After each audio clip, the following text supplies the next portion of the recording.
Hello everyone and welcome to my channel. আজকে বানাবো একদম নিরামিষ একটা আলুর দম। আলুর দমে একটা স্পেশাল মশলা বানাবো। এই নিরামিষ আলুর দমটা লুচি, পরোটা, পোলাও, ভাত সব কিছুর সাথে খাওয়া যেতে পারে। আজকের আলুর দমটা আমি আমার লাঞ্চের জন্য বানিয়েছি, আর তার সাথে আজকে লুচি পরোটা নয়, বাসমতি চালের ক্যারেট রাইস। যেহেতু আজকে একটা নিরামিষ খাবারের দিন আমাদের, তাই জন্য ক্যারেট রাইসের সাথে এই আলুর দমটা একদম পারফেক্ট। তো চলুন আজকের রেসিপিটা শুরু করা যাক। আজকের আলুর দমের জন্য আমি এখানে গোটা গোটা আলু নিয়েছি। একদম বেবি পটেটো নয়, একটু বড় পটেটো, কিন্তু এটাতে বেবি পটেটো ইউজ করা যেতে পারে, কিংবা আলুটা যদি বড় হয় সেটা মাঝখান দিয়ে 2 টুকরো করে দিলেও হবে, আর বেশি বড় হলে সেটাকে 4 টুকরো করেও বানানো যেতে পারে। তো আলুটাকে ভালো করে ছাড়িয়ে নিয়ে আমি একটু এটাকে ব্লাঞ্চ করে নেব, কিংবা অল্প 2 থেকে 3 মিনিট একটু সেদ্ধ করে নেব। এটা না করেও কিন্তু এটা বানানো যেতে পারে, খুব ভালো টেস্ট হবে, কিন্তু আমি অল্প একটু সেদ্ধ করে নিয়েছি। এবার আলু সেদ্ধ হতে হতে আমরা একটা মশলাটা বানিয়ে নিচ্ছি। তো এখানে আমি নেব গোটা ধনে 1 বড় চামচ, গোটা জিরে 1 ছোট চামচ, গোটা গোলমরিচ 1 ছোট চামচ, একটা শুকনো লঙ্কা, 2টো এলাচ, 3-4টে লবঙ্গ এবং 2টো দারচিনি 1 ইঞ্চ করে, আর তার সাথে নেব 1 বড় চামচ পোস্তদানা। এবার সবগুলোকে একটু আমরা ভেজে নেব। ভেজে মানে ভীষণ অল্প একটু ভাজতে হবে, তা না হলে কিন্তু মশলা একদম পুড়ে যাবে। 50 থেকে 60 সেকেন্ড পর্যন্ত আমরা এটাকে নাড়াচাড়া করব, তারপরে এটাকে ঠান্ডা করার জন্য রেখে দেব। এবার মশলাটা ঠান্ডা হতে হতে আমরা আরেকটা পেস্ট বানিয়ে নেব। তো আমি কিছু এখানে কাজু লাগবে, তাই গোটা কাজুটাকে তুলে নিয়ে যে কাজুগুলো ভাঙা আছে আমি সেই কাজুগুলো ব্যবহার করব। এবার এই কাজুগুলোকে আমি একটা ব্লেন্ডারে নিয়ে নেব। এই আমার একটু কাজু লাগবে, সেই ভাঙা কাজুটাই নিয়ে নিলাম। এরপর এর মধ্যে দিয়ে দেবো কিছুটা আদার টুকরো, আর তার সাথে আমি ঝালের জন্য একটা লঙ্কা দিয়েছি, এটা প্রয়োজন মতো বেশি কম করা যেতে পারে। আর তার সাথে নেব একটু টমেটো।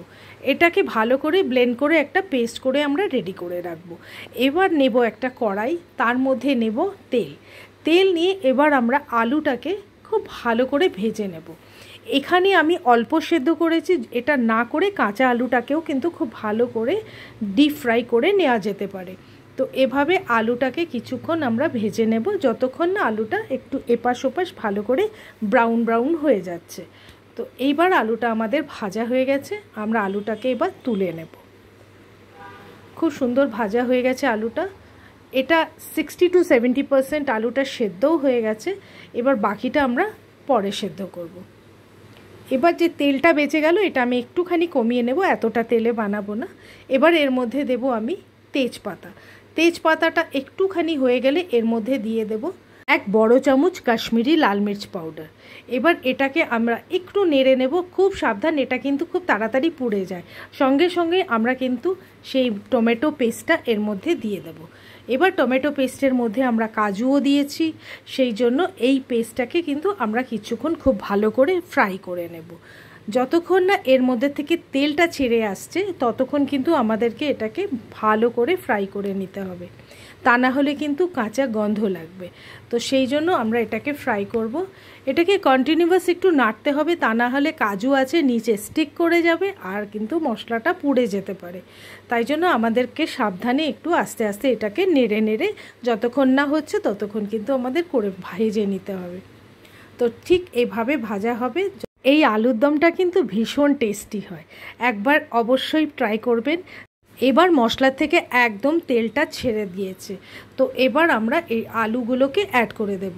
দিয়ে আলুর সাথে খুব ভালো করে মিক্স করে একটু আলুগুলোর সাথেও আমরা এটাকে কষিয়ে নেব। তারপর এর মধ্যে আমরা দিয়ে দেব একটুখানি দইটাকে আমরা খুব ভালো করে ফেটিয়ে নেব, এবং দইয়ের সাথে কিন্তু অবশ্যই একটু জল মেশাবো, তা না হলে কিন্তু দইটা ফেটে যাবে। আর যখন দইটা অ্যাড করব গ্যাস ফ্লেমটাকে কিন্তু একদম লো রাখবো। আমি কিন্তু এখনও এর মধ্যে নুন দিইনি, তাই এখন স্বাদ মতো নুনটা দিয়ে দেব। তারপর আমরা এটাকে খুব ভালো করে আর একটু কষাবো। হ্যাঁ, আমি কিন্তু রান্নাতে একটু হলুদ কম ইউজ করেছি, তো আপনার যদি প্রয়োজন হয় আর একটু হলুদ দিতে পারেন।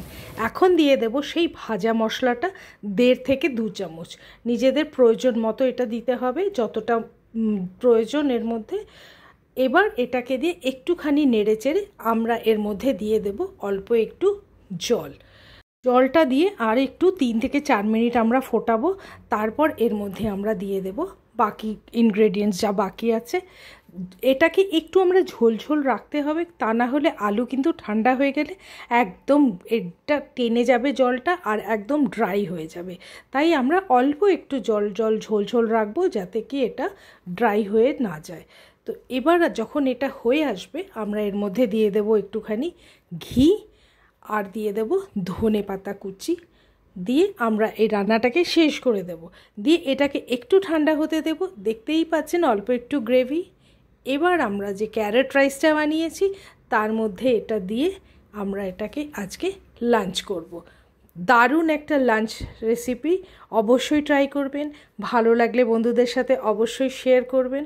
চ্যানেলে নতুন হলে সাবস্ক্রাইব করে সাথে থাকবেন। ক্যারেট রাইসের রেসিপি আমার হিন্দি চ্যানেলে আছে, লিংক ডেসক্রিপশনে। বাংলায় চাইলে কমেন্ট করবেন, অবশ্যই পেয়ে যাবেন। Thank you so much for watching.